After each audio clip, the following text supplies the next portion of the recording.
Perkenalkan, nama saya Yohana Bahut dengan NIM 1912233, kelas AKA 1 semester 5. Dalam presentasi kali ini saya akan membawakan tugas akuntansi sektor publik.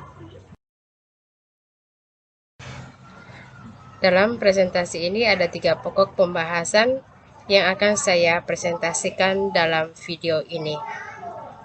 Pertama, materi 3. Materi 3 membahas tentang sistem pengendalian manajemen sektor publik. 2. Materi 5. Materi 5 membahas tentang teknik akuntansi keuangan sektor publik. Dan ketiga, materi 7 tentang analisis investasi publik. Materi pertama kita membahas tentang sistem pengendalian manajemen sektor publik. A. Sistem pengendalian manajemen sektor publik. Organisasi memerlukan sistem pengendalian manajemen untuk memberikan jaminan dilaksanakannya strategi organisasi secara efektif dan efisien sehingga tujuan organisasi dapat dicapai.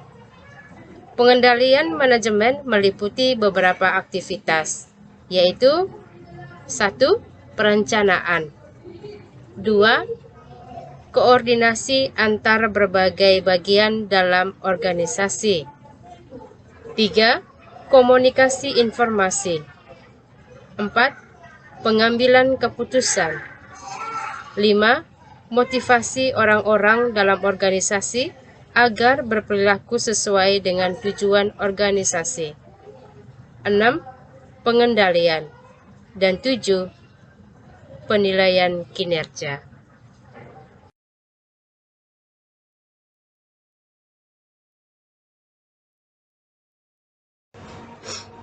B.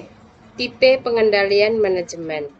Tipe pengendalian manajemen dapat dikategorikan dalam 3 kelompok.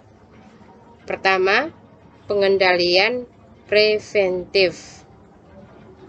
Dalam tahap ini, pengendalian manajemen terkait dengan perumusan strategi dan perencanaan strategi yang dijabarkan dalam bentuk program-program. 2. Pengendalian operasional. Dalam tahap ini, pengendalian manajemen terkait dengan pelaksanaan pengawasan program yang telah ditetapkan melalui alat berupa anggaran. Anggaran ini menghubungkan perencanaan dan pengendalian. Ketiga, pengendalian kinerja. Pada tahap ini, pengendalian manajemen berupa analisis evaluasi kinerja berdasarkan tolak ukur kinerja yang telah ditetapkan. C. Struktur pengendalian manajemen. Suatu organisasi merupakan kumpulan dari suatu pusat pertanggungjawaban. Tujuan dibuatnya pusat pertanggungjawaban tersebut adalah: pertama, sebagai basis perencanaan, pengendalian, dan penilaian kinerja manajer dan unit organisasi yang dipimpinnya. 2. Untuk memudahkan mencapai tujuan organisasi. Yang ketiga, memfasilitasi terbentuknya goal congress. 4. Mendelegasikan wewenang dan tugas ke unit-unit yang memiliki kompetensi sehingga mengurangi beban tugas manajer pusat. 5. Mendorong kreativitas dan daya inovasi bawahan. 6. Sebagai alat untuk melaksanakan strategi organisasi secara efektif dan efisien. Dan ketujuh, sebagai alat pengendalian anggaran. Berikut merupakan pusat pertanggungjawaban. Yang pertama, pusat biaya. Pusat biaya adalah pusat pertanggungjawaban yang prestasi manajernya dinilai berdasarkan biaya yang telah dikeluarkan. Yang kedua, pusat pendapatan. Nah, pusat pendapatan adalah pusat pertanggungjawaban yang prestasi manajernya dinilai berdasarkan pendapatan yang dihasilkan. Ketiga, pusat laba. Pusat laba adalah pusat pertanggungjawaban yang membandingkan input dan output dalam suatu satuan moneter. Yang keempat, pusat investasi. Pusat investasi adalah pusat pertanggungjawaban yang prestasi manajernya dinilai berdasarkan laba yang dihasilkan dikaitkan dengan investasi yang ditanamkan pada pusat pertanggungjawaban yang dipimpinnya. D. Proses pengendalian manajemen sektor publik. Saluran komunikasi formal terdiri dari aktivitas formal dalam organisasi, terdiri dari 5, yaitu perumusan strategi, 2. Perencanaan strategi, 3. Penganggaran, 4. Pengendalian, dan 5. Pengukuran kinerja. Yang kedua, materi kedua tentang teknik akuntansi keuangan sektor publik.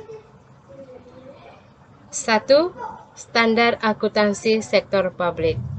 Standar akuntansi sektor publik adalah prinsip-prinsip akuntansi yang diterapkan dalam menyusun dan menyajikan laporan keuangan organisasi sektor publik. Ada beberapa hal yang harus dipertimbangkan dalam penetapan standar akuntansi, antara lain: A. Standar memberikan dokumen tentang informasi yang harus disajikan dalam laporan keuangan, kinerja, dan aktivitas sebuah organisasi bagi seluruh pengguna informasi. B. Standar memberikan petunjuk dan aturan tindakan bagi auditor yang memungkinkan pengujian secara hati-hati dan independen saat menggunakan keahlian dan integritasnya dalam mengaudit laporan suatu organisasi serta saat membuktikan kewajarannya. C.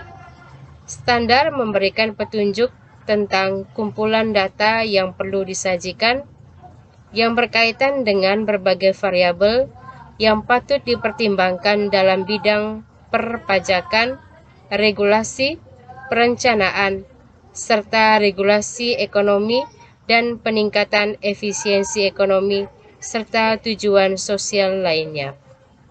D. Standar menghasilkan prinsip dan teori yang penting bagi seluruh pihak yang berkepentingan dalam disiplin ilmu akuntansi. Yang kedua, teknik akuntansi keuangan publik. Beberapa teknik akuntansi keuangan yang dapat diadopsi oleh sektor publik. Yang pertama, akuntansi anggaran. Yang kedua, akuntansi komitmen. Dan yang ketiga, akuntansi dana dan akuntansi kas, serta akuntansi akrual. 3. Perlunya sistem akuntansi keuangan daerah. Tujuan sistem akuntansi pemerintah menurut Abdul Halim: yang pertama, pertanggungjawaban; yang kedua, manajerial; dan ketiga, pengawasan. 4. Tujuan penyajian laporan keuangan pemerintah daerah.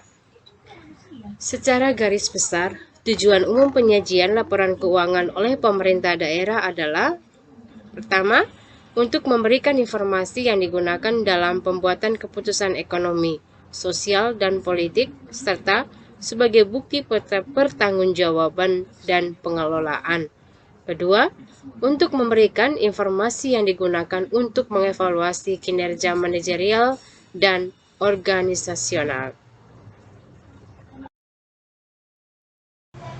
Materi ketiga, analisis investasi publik. A.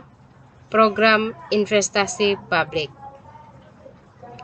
Dalam praktik investasi publik, terdapat masalah sulit diselesaikan, di antaranya adalah: pertama, memastikan bahwa program investasi publik yang diajukan merupakan program yang komprehensif. 2. Memperkirakan pengeluaran yang dibutuhkan di masa yang akan datang. 3. Mengevaluasi relevansi proyek-proyek yang ada. 4. Mengembangkan analisis dan perencanaan untuk pengeluaran investasi dan pengeluaran rutin. B. Penentuan kebutuhan investasi publik. Ada beberapa cara dalam menggolongkan usul investasi. Salah satu penggolongannya adalah: A. Investasi penggantian. B. Investasi penambahan kapasitas. C. Investasi baru. C. Aspek kelayakan investasi. Pertama, aspek teknis. Aspek teknis merupakan bagian penting dari analisis investasi yang harus dipertimbangkan. 2. Aspek sosial dan budaya. Aspek sosial ini menyangkut pertimbangan pendistribusian pelayanan secara adil dan merata, sehingga mampu memberikan manfaat yang besar bagi masyarakat. Yang ketiga, aspek ekonomi dan finansial. Pertimbangan aspek ekonomi meliputi kegiatan menganalisis apakah suatu proyek yang diusulkan akan memberikan kontribusi yang nyata terhadap pembangunan perekonomian secara keseluruhan, atau apakah kontribusinya cukup besar dalam menentukan penggunaan sumber daya yang digunakan. 4. Aspek distribusi. Keputusan investasi merupakan keputusan yang perlu dikaitkan dengan masalah distribusi pelayanan publik secara adil dan merata. D. Faktor-faktor yang mempengaruhi investasi publik. 1. Tingkat diskonto yang digunakan. 2. Tingkat inflasi. 3. Risiko dan ketidakpastian. 4. Capital rationing.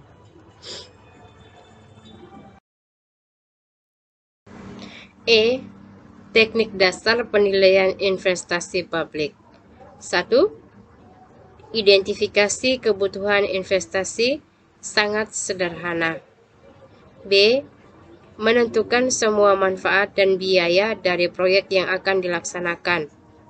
3. Menghitung manfaat dan biaya dalam rupiah. 4. Memilih proyek yang memiliki manfaat tersebar dan efektivitas biaya yang tinggi. Rasio biaya dan manfaat atau efektivitas biaya merupakan titik awal penentuan penerimaan proyek. Ada banyak ketidakpastian yang dapat mempengaruhi perhitungan.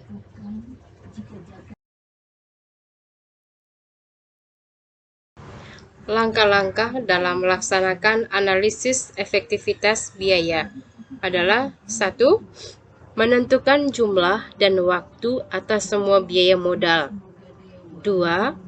Membuat estimasi biaya yang akan terjadi selama umur yang diharapkan dari suatu proyek.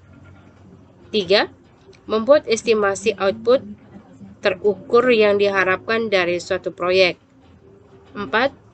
Membuat estimasi pengaruh biaya dan pendapatan atas aktivitas yang dilakukan.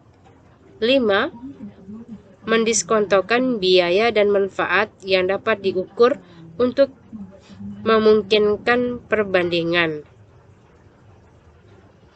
Keenam, menjelaskan secara realistis mengenai kemungkinan adanya biaya-biaya dan manfaat yang tidak dapat dikuantifikasi yang akan muncul dari proyek yang akan dijalankan. Demikian presentasi saya. Sekian dan terima kasih.